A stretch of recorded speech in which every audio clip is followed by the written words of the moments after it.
নমস্কাৰ বন্ধুসকল, আপোনালোকৰ মাজলৈ আকৌ নতুন এটা ভিডিঅ' লৈ আগবাঢ়িছোঁ। নিশ্চয় আপোনালোকে ভালে আছে। আপোনালোকৰ আশীৰ্বাদত ময়ো ভালে আছোঁ। আপোনালোকৰ মাজত আকৌ ভাল খবৰ এটা দিবলৈ ওলাইছোঁ। আপোনালৈ মেছেজ আহিছে নেকি? যদি আপোনালৈ মেছেজ আহিছে তেনেহ'লে আপোনাৰ বাবে অতি গুৰুত্বপূৰ্ণ খবৰ।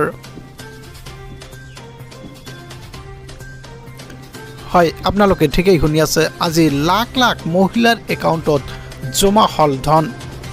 5খনকৈ আঁচনিৰ হিতাধিকাৰীৰ একাউণ্টত জমা কৰি দিয়া হৈছে এই ধন। অৰুণোদয় আঁচনিৰ হিতাধিকাৰীৰ বাবে এক ভাল খবৰ। এইসকলেও লাভ কৰিলে চৰকাৰী আঁচনিৰ ধন। শ্বহীদ কুশল কোঁৱৰ সাৰ্বজনীন বৃদ্ধ পেঞ্চন আঁচনিৰ হিতাধিকাৰীৰ বাবেও এক ভাল খবৰ। ৰাষ্ট্ৰীয় দিব্যাংগ বিধৱা আৰু বৃদ্ধ পেঞ্চন আঁচনিৰ জমা হৈছে ধন। এইসকলৰ বাবে 10 নৱেম্বৰৰ পৰিৱৰ্তে এইবাৰ 11 নৱেম্বৰত কিন্তু এই ধন বিতৰণ কৰা হৈছে। সমান্তৰালভাৱে অসমৰ 43 লাখ হিতাধিকাৰীৰ বাবে চৰকাৰে মোকলাই দিছে 392.81 কোটি টকা। হয়, এক ভাল খবৰ, অতি গুৰুত্বপূৰ্ণ খবৰ। হয়, আপোনালোকে চাইছে অতি গুৰুত্বপূৰ্ণ খবৰ। ইতিমধ্যে যোৱাকালি অৰ্থাৎ 11 তাৰিখে ৰাজ্যৰ লাখ লাখ হিতাধিকাৰীৰ একাউণ্টত চৰকাৰে জমা কৰি দিছে ধন। এই ধন কোনে কোনে লাভ কৰিবলৈ সক্ষম হৈছে আপোনালোকক সবিস্তাৰে এই ভিডিঅ'ৰ জৰিয়তে কম। আজি লাখ লাখ হিতাধিকাৰীয়ে একাউণ্টত ধন লাভ কৰিবলৈ সক্ষম হৈছে।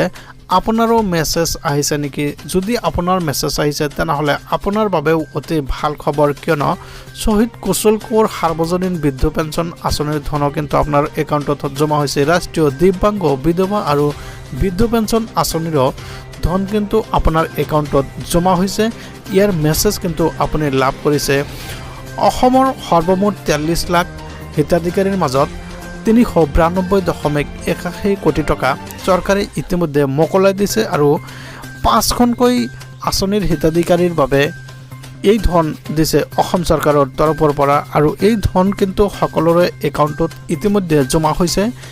আপোনাৰ নিজৰ নিজৰ একাউণ্টটো অতি সোনকালে চেক কৰি লওক। আপোনাৰ একাউণ্টত ইতিমধ্যে ধন সোমাইছে আৰু আপুনি এই ধন উঠাব পাৰিব, কিয়নো সেইসকল ব্যক্তি যিসকলৰ অৰুণোদয় আঁচনি আছে, যিসকলৰ বৃদ্ধ পেঞ্চন আছে, যিসকলৰ বিধৱা পেঞ্চন আছে, সেইসকলৰ একাউণ্টত কিন্তু ইতিমধ্যে জমা হৈছে ধন।